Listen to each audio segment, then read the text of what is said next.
Why don't some men preach the word? Why are there so many churches? And unfortunately, I'm not saying that as a caricature. There are a lot of churches that even right now, if you were to just drive, if you lived 30 minutes from where we are, you could pass hundreds of churches, but you go to this church or you go to that church. I heard Paul Washer say once, don't go to the church closest to your house. Go to the church closest to the Bible. Why don't churches and these preachers today preach the word? A brilliant question. I just made a list, actually, for another place, 10 reasons why they don't preach the Bible. And I don't know that I can pull out of the back of my head all 10 of those. But it really begins with they were never trained to do it. They were trained in how to put on a summer camp. They were trained in how to do hospital visitation. They were trained in how to carry out administrative tasks and balance a budget and those kind of things. They were just never trained. So we are asking them, expecting them to do something that they have never really received adequate training to do it. So they just keep repeating the past. I think that's number one. Number two, I think churches, when they put together a pulpit committee to search for the next pastor, I think by and large, it's amateur hour. I don't think they really know how to look for a preacher. And so I think a lot of it falls back on the leadership of a local church. They're looking for a pastor who's engaging, who has a pretty wife, who has kids that will sit still, who is someone who has good bedside manners, who can go into hospital rooms and be very calming and pastoral. I mean, I can just keep this list going, but they don't want an expositor, a preacher of the Word of God, or they'd go hire one. It falls on the pulpit committees, and it's something they probably do once in a lifetime, maybe twice in a lifetime. And so they're just looking for the wrong kind of person to begin with. So that's another reason the churches hire somebody who can't even do it. I mean, it would be like for you to go get a haircut and you go to an accountant. I mean, you're going to the wrong person to get done what needs to happen. Another reason is they're trying to work their way up a denominational ladder. Or even an unofficial pecking order. Yeah. And so the guy at the top, what's he doing? Because one day, I'd like to be there. And so how do I get there? Well, I need to do what he's doing, and I'll get to second base and third base and finally home. And so there's this pipeline that's set up in churches or in the minds of ministers. They have the wrong role models. They have the wrong heroes. They're not trying to be like Martin Lloyd-Jones. They're not trying to be like Jonathan Edwards or someone alive today, John MacArthur or R.C. Sproul.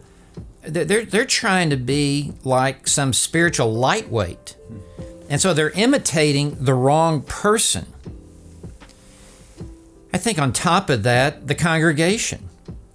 They just want to come to church and feel good and have a short little sermon. And so what's more important to them is after church in the lobby, being able to shake the preacher's hand rather than sitting in church and receiving his message. And so the congregation contributes to it, and they put pressure on pastors to conform to their desires.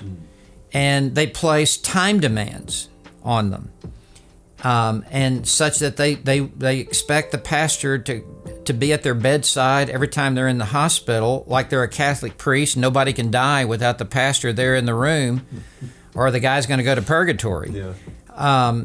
that they expect the pastor to come to the house, eat meals with them, etc. And you just begin to add up all these expectations. I need 10 sessions in counseling. It just all adds up. He doesn't have time to study. He doesn't have time to dig into the Word of God because you've suffocated him with all these other expectations. I would add to that there are people in the church who make it known to the preacher that they don't like, his preaching. And so he's trying to be a crowd pleaser. And he's trying to establish or hang on to any popularity that he would have. And so it ends up being the lowest common denominator.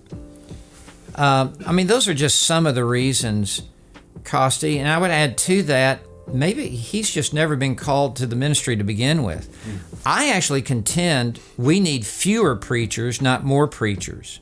That we have too many churches, so therefore we have too many pulpits. We have more pulpits than we have God-chosen, God-called men.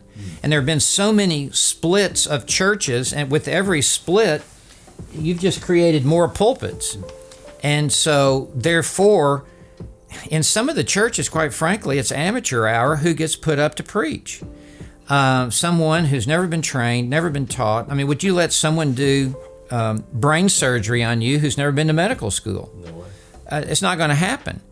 And I understand Spurgeon never went to a Bible college or seminary, and Martin Lloyd-Jones never did either. Well, Spurgeon had probably the largest private theological library in all of England, and he was a genius. And so so you can be a genius and be self-taught if you can operate at that level. And the same with Lloyd-Jones. Until then, you need adequate training. And so therefore, it actually goes back to the seminaries, is another reason.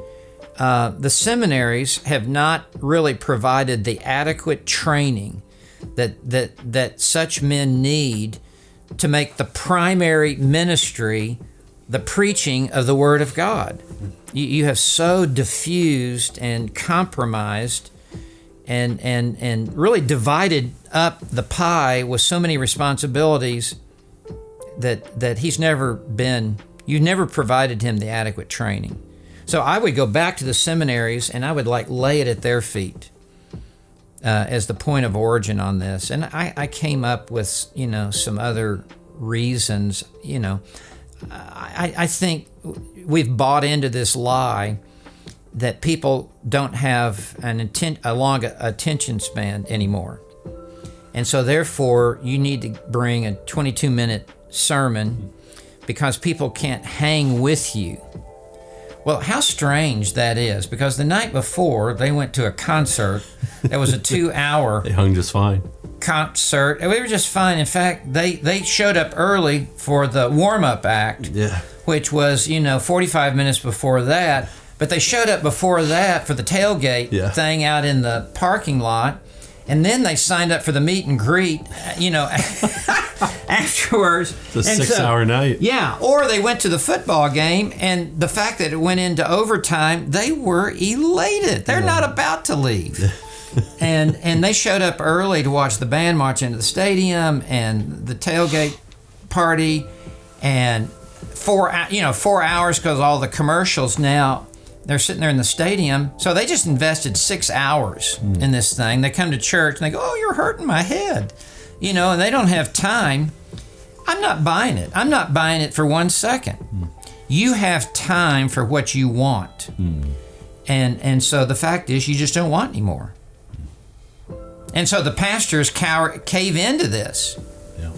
Okay, then I'll just give you a little 22-minute pat on the head. And instead of taking them from where they are to where they need to be. That's your mission. And that'll both draw and repel, right? You would have absolutely. The true church then would rise up. Absolutely. Yeah, and there'll be people who don't like that. Okay, it's addition by subtraction. Then you can just go down the street and they've got a bowling alley down there and they'll just cater to you. And you might even end up in a cult. That's so helpful.